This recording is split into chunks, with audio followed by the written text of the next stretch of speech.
Bien, no es necesario que hablemos del contexto en el cual estamos todo el mundo hoy por hoy. Estamos en una situación de crisis. Y en una situación de crisis es normal preguntarse, bueno, ¿cuál es la voluntad de Dios en medio de esta circunstancia? ¿Qué es lo que Dios quiere? ¿Será que de pronto Dios nos ha dejado a la deriva y estamos solos en este universo, en este planeta? ¿Será que Dios sí está actuando? Y si es que está actuando, ¿cuál es la voluntad de Dios en medio de todo lo que está ocurriendo? Y déjame decirte que muchas veces nuestra lucha por conocer y descubrir la voluntad de Dios se manifiesta en los momentos críticos. Dime si no te ha pasado que de pronto cuando estás en medio de una disyuntiva, en una situación de vida compleja, de pronto empiezas a buscar más a Dios, te acuerdas de Dios.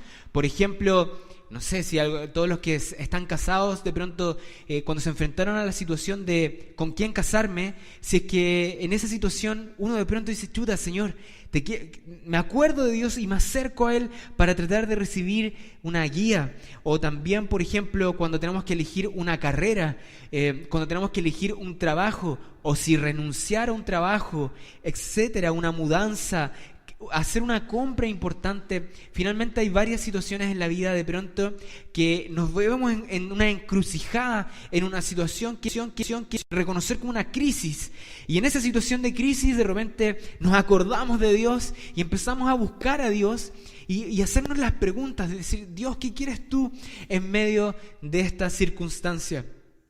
Tal vez a muchos de ustedes les ha pasado que hemos acudido a Dios en una situación de crisis y en una situación tal vez más trágica, cuando de pronto ha golpeado la enfermedad a alguna familia, a ti o a alguien que tú conozcas, y en ese momento empezamos a acudir a Dios para que Dios intervenga. Y en ese sentido estamos en medio de un contexto global, nacional, local, y estamos en medio de una situación de crisis, en una situación crítica. Y es a causa del coronavirus, pero también no quiero dejar fuera, como dije anteriormente, todas aquellas situaciones que de pronto tú estás viviendo de manera personal. Y nos lleva a preguntarnos cuál es la voluntad de Dios en tiempos de crisis, el cual es el título de este mensaje. Bueno, aquí hay algo maravilloso. Déjenme decirles algo maravilloso, que Dios nos ha dejado un libro que se llama la Biblia, y este libro es tremendamente sencillo de leer, así tal cual, así de sencillo es la Biblia, y el Señor nos ha dejado su consejo, sus enseñanzas, su guía, y este libro está accesible para todos. Es el libro más vendido en la historia, y en este libro Dios ha dejado su voluntad. Y entre paréntesis, si es que alguien no tiene una Biblia en su casa, me puede pedir, yo le regalo una Biblia. Ahora está difícil entregarla porque estamos en periodo de cuarentena, pero no obstante, aquí voy a hacer un spot publicitario por lo demás. Si me pagaran por esta publicidad que siempre hago, otro gallo cantaría, pero les quiero promocionar la aplicación de YouVersion. No sé cómo me salió el inglés ahí, en español sería Tu Versión, que no suena tan bien, pero de todas maneras les quiero recomendar la aplicación de YouVersion, que la pueden encontrar en cualquiera de las plataformas donde se descargan aplicaciones. Y en esta aplicación tú vas a tener la Biblia en distintas versiones, idiomas, hay planes de lectura, hay videos, la puedes escuchar. Si de pronto manejas mucho, la pones play, puedes escuchar la Biblia. Es decir, hoy día el que no quiere leer la Biblia es porque definitivamente no quiere, no porque no pueda. Entonces la Biblia es este libro, este documento donde Dios nos ha dejado su voluntad, donde nos muestra la voluntad de Él, y donde nosotros a través de este libro podemos conocer directamente a Dios. Y es fácil de leer, la Biblia es sencilla y al mismo tiempo es profunda, es para que todos la entiendan, y aún así está lleno de intriga y nos cautiva el pensamiento. Bueno, entonces la Biblia nos muestra cuál es la voluntad de Dios, qué es lo que espera que hagamos y a dónde nos quiere llevar, y qué es lo que nos ofrece a través de Cristo. El versículo central del mensaje de hoy se encuentra en Colosenses capítulo 1, versículo 9 al 11. Colosenses capítulo 1, versículo 9 al 11, lo pueden buscar en su aplicación o en su Biblia, y lo voy a leer. Dice, en la versión NBI: por eso, desde el día que lo supimos, no hemos dejado de orar por ustedes. Pedimos que Dios les haga conocer plenamente su voluntad con toda sabiduría y comprensión espiritual, para que vivan de una manera digna del Señor, agradándole en todo. Esto implica dar fruto en toda buena obra, crecer en el conocimiento de Dios y ser fortalecidos en todo sentido con su glorioso poder. Así perseverarán con paciencia en toda situación. Déjame darte un poco de contexto referente a este pasaje que acabamos de leer. Esta carta la escribe el apóstol Pablo. Y se la escribe a los colosenses, los que vivían en la ciudad de Colosas. Es como que esta carta se llamara los rancagüinos, porque está dirigida a la gente que vivía en Rancagua, por eso se llama Colosenses. Y Pablo escribe esta carta a los colosenses, pero Pablo estando en la prisión, estando encarcelado. Y espero que nadie de los que está escuchando haya estado en la cárcel. Pero no obstante, creo que todos podemos estar de acuerdo de que no es una situación fácil estar en la cárcel, y cualquiera que esté en la cárcel podría decir que está en una situación de crisis. Entonces Pablo, que estaba en una situación de crisis, le escribe a los colosenses para, el propósito de la carta de Colosenses es recordarles que Cristo es superior a todo, que Él es preeminente sobre toda cosa, Él es superior, es el primogénito sobre toda creación, Él es el principio, el fin, Él tiene la última palabra. Y Pablo, estando desde la prisión, le escribe a esta gente que también está en una situación de crisis para recordarles que Cristo está por sobre toda circunstancia. Y Pablo lo escribe desde la prisión. Y cualquiera que esté en una situación de crisis tendría, como Pablo, estando en la prisión, podría bajar los brazos, desanimarse y cansarse y simplemente no hacer nada. Pero Pablo, aún en esa situación de crisis, escribe esta carta para animar y recordar que Cristo está en control sobre toda circunstancia. Y en estos versículos que acabamos de leer, quiero extraer 3 principios que van a ser aplicables a nuestra vida, que van a tener una bajada real, práctica, a esta circunstancia en la cual estamos todos inmersos.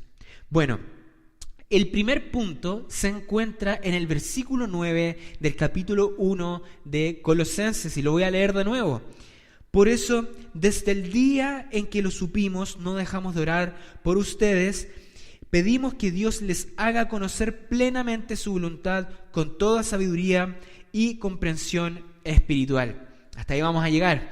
Entonces, el primer punto se llama: se puede conocer la voluntad de Dios. Y es impresionante que Pablo ore que los cristianos conozcan la voluntad del Señor. Y esto tiene 2 presuposiciones que están inmersas en ese versículo. En primer lugar, la primera presuposición, y en la cual no me voy a detener mucho, es que la voluntad de Dios es un aspecto fundamental en la vida del cristiano. Si tú eres cristiano hace mucho tiempo, Pablo está orando para que tú tengas este conocimiento de la voluntad de Dios, porque es un aspecto fundamental. Pero en segundo lugar, la segunda presuposición que está inmerso en esta oración, y es en la cual me quiero detener, es que la voluntad de Dios se puede conocer. Imagínatelo, por favor, detente y escucha nuevamente lo que acabo de decir. La voluntad de este ser supremo, divino, cósmico, que habita en toda la creación, el creador de todas las cosas, un ser realmente inimaginable que no podemos lograr de entender en nuestros pequeños cerebros comparado con la grandeza del Señor. Bueno, este Dios y su voluntad se puede conocer. Tú puedes conocer la voluntad de Dios, pero para conocer la voluntad de alguien es necesario conocerlo a Él. Y aquí es donde te quiero animar y desafiar en primer lugar, que Dios quiere que lo conozcamos personalmente.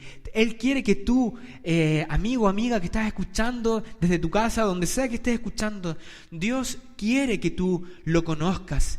Él quiere encontrarse personalmente contigo y esta es la maravillosa noticia que se llama el Evangelio. Que Dios se puede conocer ¿cómo? Bueno, a través de la persona de Jesús. Fíjense, en Juan capítulo 14, versículo 6, Jesús dijo: yo soy el camino, la verdad y la vida, le contestó Jesús, y nadie llega al Padre si no es por mí. Esto lo dice Jesús en el libro de Juan capítulo 14, versículo 6. Es decir, Jesús está diciendo: muchachos, aquí todos pueden conocer a Dios, pero el único camino soy yo. Yo soy el camino, yo soy la verdad y yo soy la vida. No está diciendo yo soy un camino, ni una verdad, ni una vida. Esto está diciendo el camino, la verdad y la vida. Y en ese sentido algunos pueden decir: oye, pero que Jesús es tan exclusivista porque dice que los otros caminos no llevan a Roma. Bueno, déjame decirte que la verdad siempre es así, porque la verdad existe y al existir la verdad quiere decir que hay mentiras. Y cuando existe una verdad, por defecto quiere decir que esa es la verdad y las otras no son verdades. Jesús es la verdad, es el camino y es la vida, pero la diferencia es que Jesús no le cierra las puertas a nadie. Jesús dijo que todo aquel que viene a Él no le echa fuera, Él no le echa afuera. Es decir, es una verdad que dice: ningún otro camino te sirve, pero al mismo tiempo todos, sin excepción de personas, pueden venir a mí, pueden conocer a Dios a través de mí. Eso es maravilloso. O sea, tú, no importa quién seas, puedes conocer a Dios personalmente a través de Jesús. Jesús también en el mismo capítulo 14, en el versículo 9 dice: el que me ha visto a mí, ha visto al Padre. Qué tremendo es esto. Es decir, que Jesús quiere que todos lo conozcan. El versículo más conocido por todos los cristianos, que estoy seguro que si yo se los pidiera recitar en su casa, lo podrían recitar de memoria, Juan 3:16. Yo lo voy a leer en la versión NBI de todas maneras. Y ojo, atención a los que no conocen este versículo. Dice: porque tanto amó Dios al mundo, que dio a su Hijo unigénito, para que todo aquel que en Él crea no se pierda, sino tenga vida eterna. Qué tremendo es esto. Es decir, Dios te ama de tal manera que envió a Jesús para que tú y todos los que en Él crean no se pierdan, mas tenga vida eterna. Y aquí voy a hacer una pausa. Quiero decirte algo honestamente. Aquí no se trata de estar de acuerdo con lo que acabo de decir intelectualmente. Muchos intelectualmente están de acuerdo con lo que acabo de decir. Dicen: ok, estoy de acuerdo con eso. Sí, creo en Dios. Sí, creo en Jesús. Pero no estamos hablando de eso. Estamos hablando de una rendición absoluta a la persona de Jesús. Aquí no se trata de quién es mejor o peor persona. Se trata de aceptar que todos necesitamos desesperadamente de Él. Y yo te quiero hacer esa pregunta. ¿Te has rendido absolutamente tu vida? ¿Has doblado las rodillas y le has entregado tu vida a Cristo? Bueno, aquí hay algo maravilloso. En Romanos, otra carta que escribe Pablo, capítulo 10, versículo 9 y 10, muy conocido por todos, dice que si tú confiesas con tu boca que Jesús es el Señor y crees en tu corazón que Dios lo levantó de los muertos, serás salvo.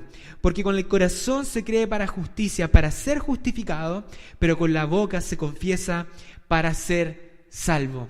Entonces, todo pecado es perdonado a la cruz de Cristo y lo único que Dios está buscando es que tú te acerques a Él para tener un encuentro personal contigo. Todos pueden tener este encuentro personal, no hay acepción de personas. Jesús nunca dijo: arregla tus pecados y cuando estés mejor, cuando ya estés más limpiecito te acercas a mí. De ninguna manera. Fíjate que si tú lees la Biblia y lees los evangelios, te darás cuenta que la gente que seguía a Jesús eran las prostitutas, eran los borrachos, eran los que habían sido rechazados por la sociedad, eran los homosexuales, eran todos aquellos que habían sido despreciados y desechados. Los pobres, todos, sin excepción de personas, están llamados a tener un encuentro personal con Cristo. Y también los que tenían buena situación económica, el mismo poder religioso de la época, había personas que seguían a Jesús, como el caso de Nicodemo o José de Arimatea. Bueno, quiero decirte que ser salvo en la Biblia es encontrarse con Dios, ser adoptado en su familia y que Él ahora, Dios es tu Padre y que significa que Él ahora mora en ti. Te quiero decir en ese sentido que Dios no puede guiarte si tú no lo conoces. O sea, si tú estás diciendo cuál será la voluntad de Dios en medio de estos tiempos, bueno, déjame preguntarte, ¿has entregado tu vida a Cristo? ¿Has doblado las rodillas delante de Él, entregándole todo lo que tú eres? No puedes seguir la voluntad de aquel que no conoces. Bueno, hoy es tu oportunidad de entregarle tu vida a Cristo y conocerlo personalmente. Bueno, déjame decirte en ese sentido que Dios tiene dos voluntades. Una voluntad general, universal, en la cual no me voy a detener ahora, y hay una voluntad personal, específica, que se llama el propósito que Dios tiene contigo de manera personal. En Efesios, capítulo 2, versículo 10, un versículo muy, muy conocido, dice: porque somos hechura de Dios, creados en Cristo Jesús para buenas obras, las cuales Dios dispuso de antemano para que las pongamos en práctica. Esa palabra, yo sé que los que son cristianos hace tiempo, este cassette es súper repetido, pero los que son cristianos hace tiempo sabemos, y les quiero informar a todos que esa palabra hechura de Dios, hechura suya, la palabra en griego es poema. Somos un poema de Dios. ¿Cuántos de ustedes han escrito alguna vez un poema? ¿Cuántos artistas tenemos que han escrito un poema? ¿Hay artistas aquí? Sí, hay varios que aquí, bueno, no son muchos los que están atrás de la cámara, pero levantaron la mano. Y los que han escrito un poema, yo también he escrito un poema, he escrito los versos más tristes de esta noche. No, eso no lo escribí yo y me carga Neruda por lo demás. Pero bueno, hay mucha mejor poesía en la Biblia, te digo al tiro. Mucha mejor poesía en la Biblia. En ese sentido, tal vez los que han soltado la mano tratando de escribir un poema, tal vez en esos momentos de conquista o de reflexión profunda, saben que escribir un poema no es algo que sale así de manera aleatoria. Para escribir un poema hay que concentrarse, cuando uno escribe un poema, y yo he escrito 1 o 2 en mi vida, pero aún así me he dado cuenta que escribir un poema requiere dedicación, porque hay una intención en un poema. Y tú eres el poema de Dios. Dios te escribió con una intención y te escribió dedicadamente. O sea, hay un propósito en tu vida, hay una intención divina. Tú has sido creado con un propósito. Eso es lo que dice Efesios capítulo 2, versículo 10, que has sido creado como un poema de Dios. Tú eres el poema de Dios. Entonces, todo lo que tú eres tiene una intención divina. Y eso es maravilloso. Dios tiene un propósito contigo en el lugar en el cual tú hoy estás. En tu trabajo o en tu teletrabajo, en tu familia, en todo lugar con tus amigos. Dios tiene un propósito contigo. Y yo te quiero preguntar, ¿conoces este propósito de Dios para tu vida hoy? Bueno, Pablo está orando para que tú conozcas cuál es la voluntad de Dios hoy. ¿Cuál es la voluntad de Dios para tu vida hoy? Bueno, donde hay voluntad, hay un propósito. Y donde hay un propósito, hay esperanza. Y para conocer la voluntad de Dios, para poder cumplirlo, se requiere de comunión con Dios, de una vida en comunión con Dios. Y aquí déjame decirte lo siguiente. Afírmate con lo que te voy a decir. Pon atención. Deja tu teléfono al lado, porque te voy a decir algo súper importante. A no ser que estés en el teléfono viendo la transmisión. Si estás viendo la transmisión en el teléfono, no dejes tu teléfono al lado, ¿ok? Déjame decirte lo siguiente. Que si tú crees que estás cumpliendo el propósito de Dios, el propósito que Él tiene para ti, sin leer la Biblia, sin orar, sin congregarte, sin comprometer tus recursos, sin someterte al cuerpo de Dios que es la iglesia, entonces déjame decirte que no estás cumpliendo los propósitos de Dios. Porque si Jehová no edifica la casa, en vano trabaja los que las construyen. Es decir, que si Dios no es parte del proyecto, entonces no es el proyecto de Dios. Fíjate lo que te acabo de decir. Hay un propósito de Dios, un propósito divino en tu vida, pero que requiere de la compañía de aquel que diseñó el propósito. es decir, Dios. No puedes cumplir el propósito de Dios sin Dios. Puedes cumplir tu propósito y de pronto puede ser bueno. Puedes lograr muchas cosas y me alegro por ti si las has logrado. Pero déjame decirte que eso no sirve de nada. O sea, no hay peor fracaso que dedicar nuestra vida en aquellas cosas que no importarán en la eternidad. Entonces Dios quiere darse a conocer a tu vida.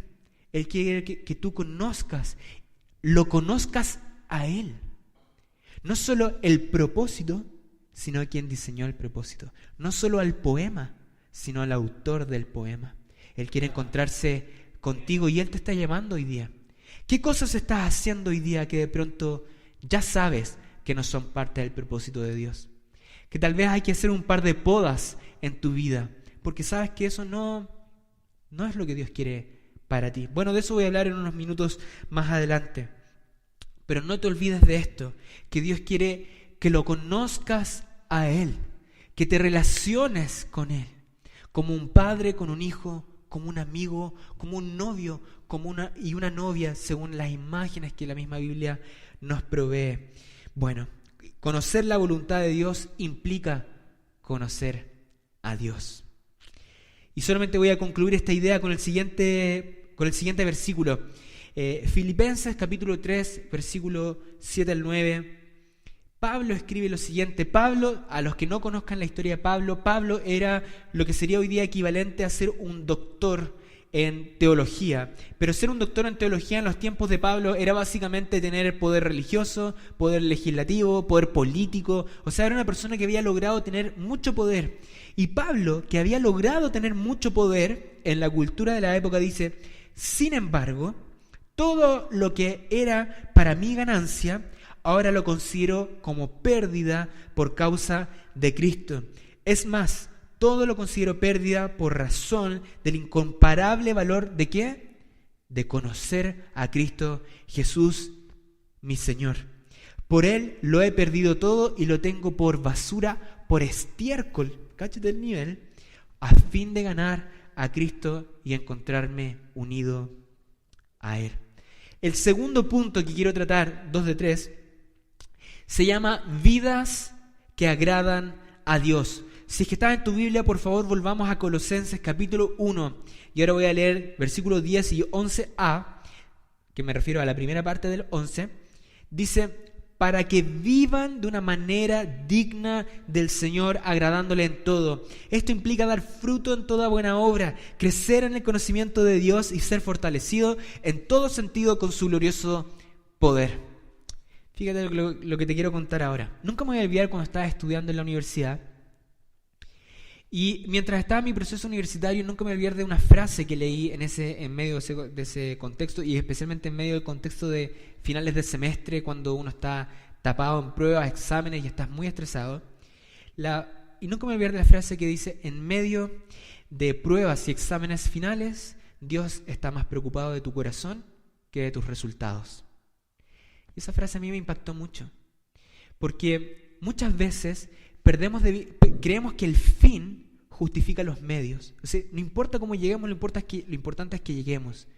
No, querido, también importa cómo lleguemos. O sea, es decir, Dios está preocupado no solo que tú logres el objetivo por el cual Él te creó, sino también cómo lo estás logrando. ¿Qué estás haciendo hoy? En lo rutinario, en lo ordinario, en eso que a veces creemos que no es tan espiritual.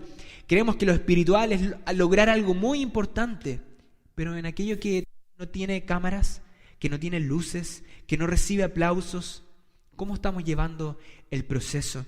Bueno, Colosenses 1, 9 y 10 dice que en ese proceso, o sea, que el propósito de conocer la voluntad de Dios es que tú vives de una manera digna del Señor. Es decir, y aquí me atrevo a decir lo siguiente: muchas veces no vamos a tener clara la película final, hacia dónde Dios nos está llevando. Pero ¿sabes qué? Mientras vivamos, vive de una manera digna que le agrade al Señor. Qué interesante esto. Jesús en Juan 14, versículo 23, en el contexto de la última cena, cuando se estaba despidiendo de sus discípulos, les dijo: el que me ama, obedecerá mi palabra. Y mi Padre lo amará y haremos vivienda en Él, haremos habitación en Él, haremos morada en Él. Es decir, no solo a Dios le importa el final, sino que también le importa el proceso. Tu realidad de hoy, ¿cuál es la realidad que tienes hoy? ¿Quiénes te rodean? ¿Quiénes están hoy día al lado tuyo? ¿Cuál es el trabajo, los amigos, la familia que tienes hoy? ¿Cuáles son las actividades que tú haces en tu rutina diariamente que tal vez necesitas exponer delante de Dios para que el Señor las corrija? Bueno, déjame decirte entonces que sí importa cómo lo logremos. Entonces, tenemos que poner atención también no solo en aquellos aspectos dramáticos de la vida, que es la decisión importante de algunas cosas, sino que también en aquellos aspectos rutinarios, en aquellas actividades que son parte del día a día. Y Dios pretende ser Dios. Fíjate, Dios pretende ser Dios en las situaciones poco espirituales, comillas, poco espirituales, en las cuales cuando tú, por ejemplo, interactúas con tu familia, con tus hijos, con tus amigos, cuando manejas y de pronto hay una persona que es imprudente al lado tuyo, yo confieso mis pecados, ahí sufro. Lucho porque me cuesta de pronto controlar mi carácter, pero aún así el Señor quiere ser Dios en toda circunstancia, cuando estás trabajando, cuando estás de viaje, cuando estás solo, cuando estás en un momento de ocio, que también hay que tener momentos de descanso, porque el Señor también descansó, dicho sea de paso. Pero en todo momento el Señor quiere ser Señor de tu día a día.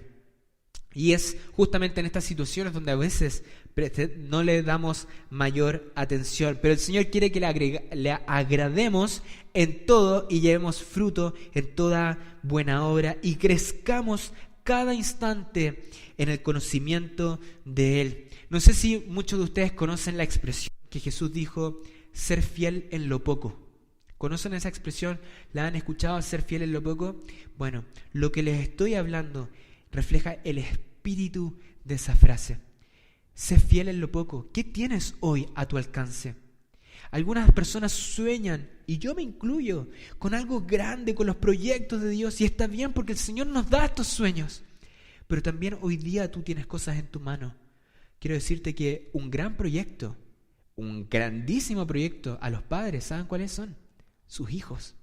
A los esposos, cómo se relacionan con sus esposas, cómo se relacionan cada uno de nuestros trabajos. Bueno, sé fiel en lo poco. Tal vez efectivamente el Señor ha puesto un sueño en tu corazón, pero quiero decirte hoy que debes ser fiel en lo poco, en lo que hoy día te rodea.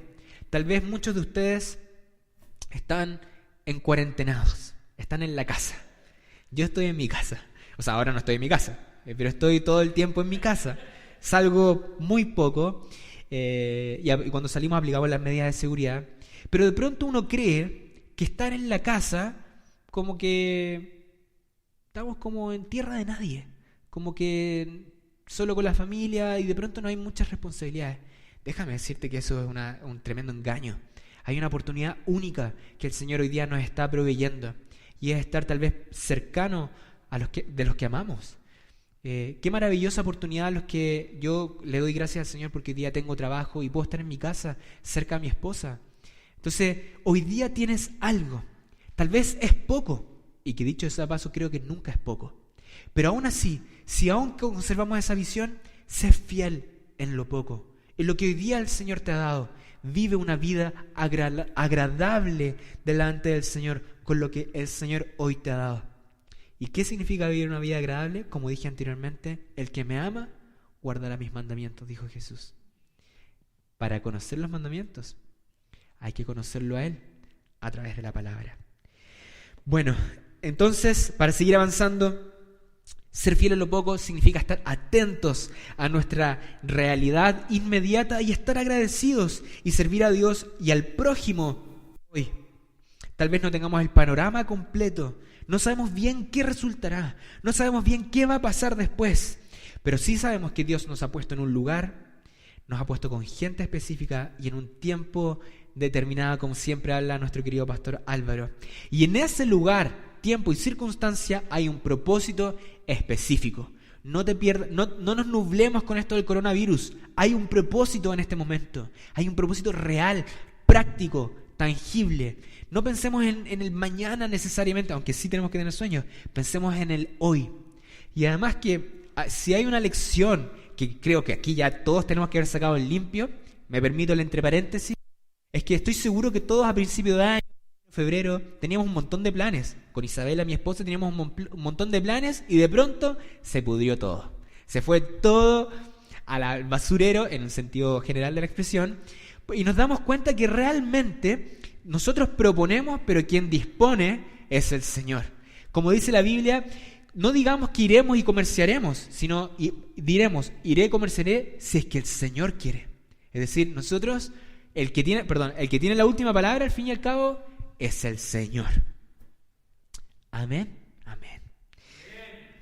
Gracias a mi pastor que gritó del fondo. Para ir terminando este punto y paso al último. Entonces el Señor quiere que vivamos estos pequeños momentos con fidelidad.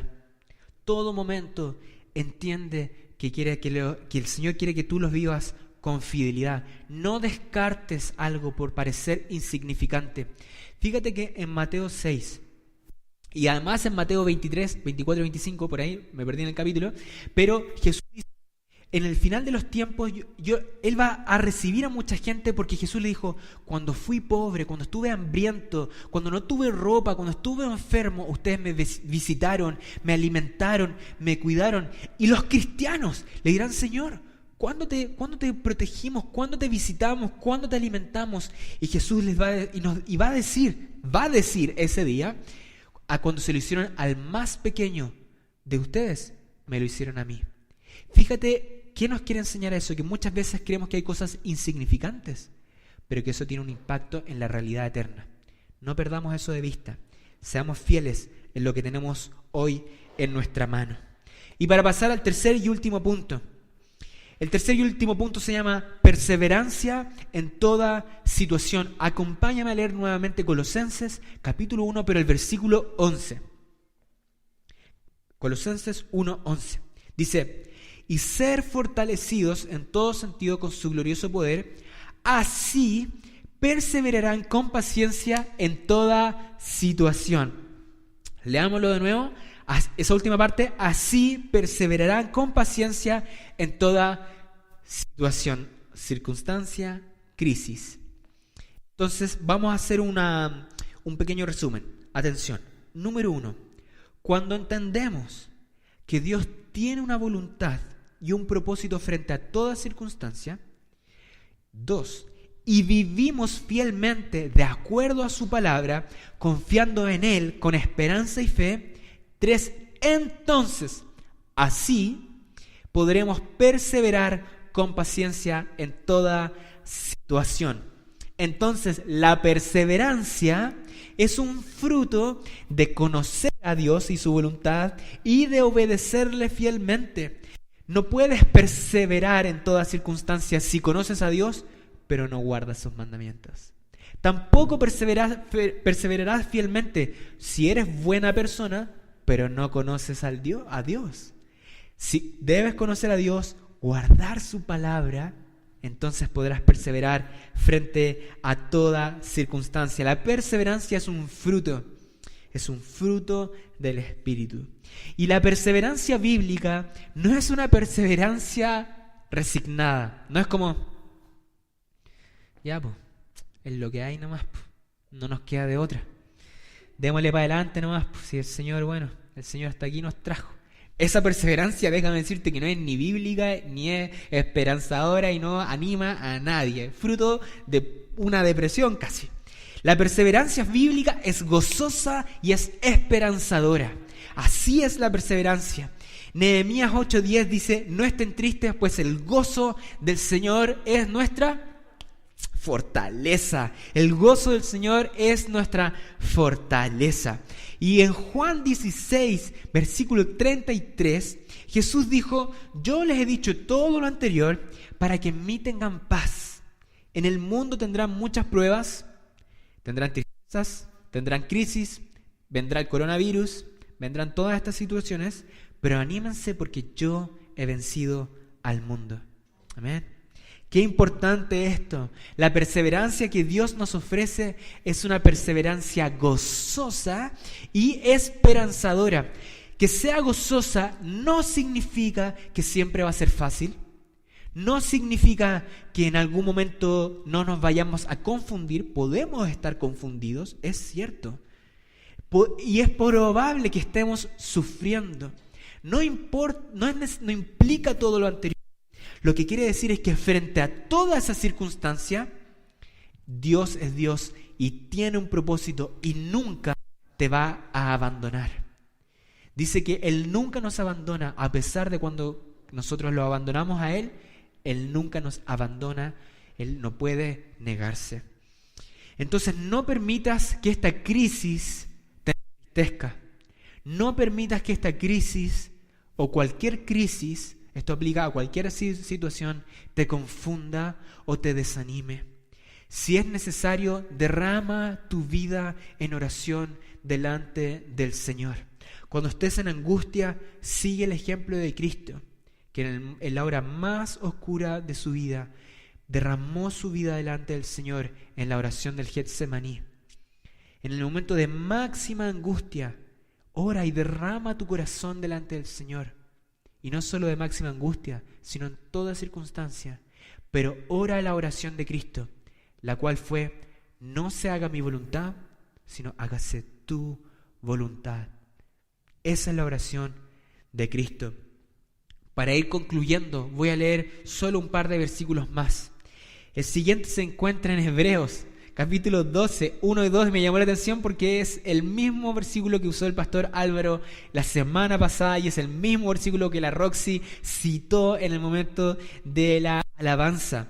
Hebreos capítulo 12, versículo 1 y 2 dice: por lo tanto, en una situación de crisis, por lo tanto, también nosotros, que estamos rodeados de una multitud tan grande de testigos, despojémonos del lastre que nos estorba. Esto quiere decir, despojémonos de todo aquello que no proviene de Dios, que es una distracción, que estamos haciendo mal y lo sabemos. Despojémonos de todo eso.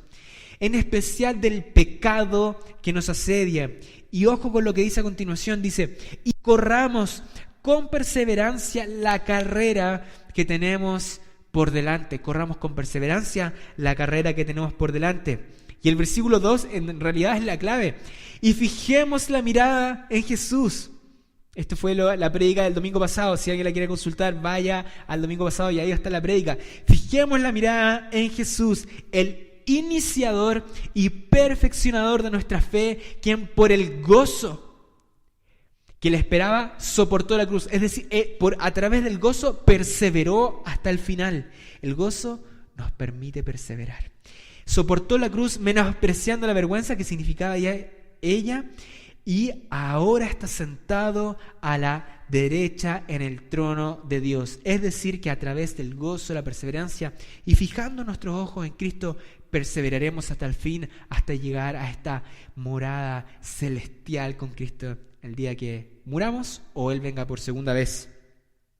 Y en Gálatas 6, capítulo 9, en versículo muy conocido, dice: no nos cansemos de hacer el bien, porque a su debido tiempo cosecharemos si no nos damos por vencido. Entonces, como dije anteriormente, perseverar no significa que no existirán dudas o que no vamos a sufrir o que será fácil o que tendremos todas las respuestas. Perseverar significa confiar en Dios a pesar de toda circunstancia y que Él tiene un plan y que nunca nos abandona. Y eso, queridos amigos, trae paz al corazón. Y permítanme graficarlo con esta última historia que es conocida por muchos de nosotros. La historia de José. José, no el padre de Jesús, el padre adoptivo, sino José del Antiguo Testamento, que justamente me tocó predicar hace unos domingos atrás. Desde Génesis capítulo 37, si mal no me falla la memoria, en adelante, muestra de este hombre, este joven, que su vida partió bien, pero durante los siguientes casi 13 años fue de mal en peor. Era odiado por sus hermanos, fue vendido como esclavo, trabajó como esclavo en la casa de una persona de Egipto, fue acusado falsamente de una agresión sexual que él no cometió, y dado eso fue derivado a la cárcel, era esclavo y además preso, y en la cárcel siguió siéndole fiel a Dios frente a toda circunstancia, ayudó a gente para recobrar sus puestos, y aún así él se mantuvo fiel en un periodo de aproximadamente 13 años, largo periodo de sufrimiento. Y no obstante, él se mantuvo fiel, creyendo que el Señor lo llevaba por delante. Y cuando se dio el momento preciso, él se presentó delante de Faraón e interpretó sueños. Y no solo interpretó sueños, sino que les dio un plan estratégico para el momento de la crisis que iba a venir. Qué interesante esto. El Señor también nos revela planes estratégicos para los momentos de crisis. Para eso necesitamos orar. Y Dios restauró a José sobre todo Egipto, excepto abajo de Faraón. O sea, José logró la posición más alta que alguien puede tener en ese tiempo, ya que le fue fiel al Señor en toda circunstancia. Es decir, José, estoy seguro que no sabía muchas veces qué estaba ocurriendo, las cosas iban de mal en peor, no obstante, él se mantuvo fiel al Señor en toda circunstancia, porque es Dios quien tiene la palabra final en toda situación. En conclusión, 1. Cuando entendemos que que Dios tiene una voluntad y propósito frente a toda crisis, y vivimos fielmente a Dios de acuerdo a su palabra, confiando en Él con esperanza y fe, entonces podremos perseverar, con paciencia en toda situación. Déjenme cerrar con la siguiente idea. Conocer a Dios personalmente nos ayudará a perseverar en Dios en toda circunstancia de la manera que a Él le agrade. Las últimas preguntas que quiero hacer, y por favor reflexiona en lo siguiente. ¿Cuándo fue la última vez que miraste a tu alrededor, considerando que Dios tiene un propósito contigo, único y maravilloso, por el cual Él quiere darse a conocer? ¿Cuándo fue la última vez que miraste a tu alrededor entendiendo que Dios tiene un propósito? Número 2. ¿Crees que hay áreas en tu vida que necesitan ser corregidas y redireccionadas para vivir vidas que le agraden al Señor? ¿Crees que hay áreas en tu vida que necesitan ser corregidas? ¿Crees? Y en tercer lugar, ¿qué pasos tienes que dar hoy para desarrollar una vida cercana a Dios, confiada en Dios y perseverante a través de Dios? Vamos a orar.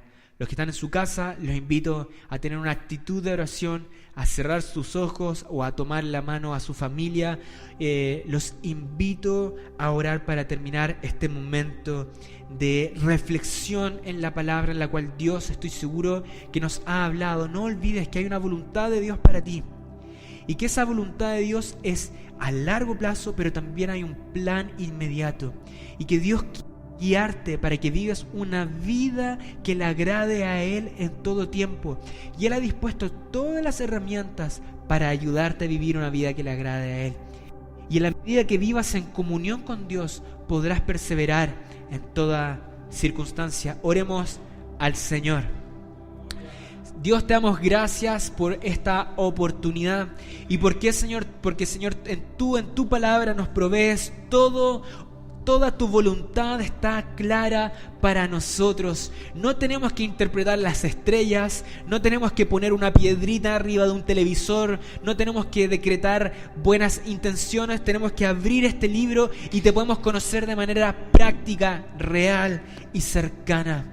Señor, yo te quiero pedir por todas las personas que están hoy a sus casas, en distintos lugares de Chile y el mundo escuchando esta palabra, te quiero pedir que tú te reveles a sus vidas en el nombre de Jesús, que hagas un impacto en su corazón y que todos podamos tener un encuentro profundo contigo.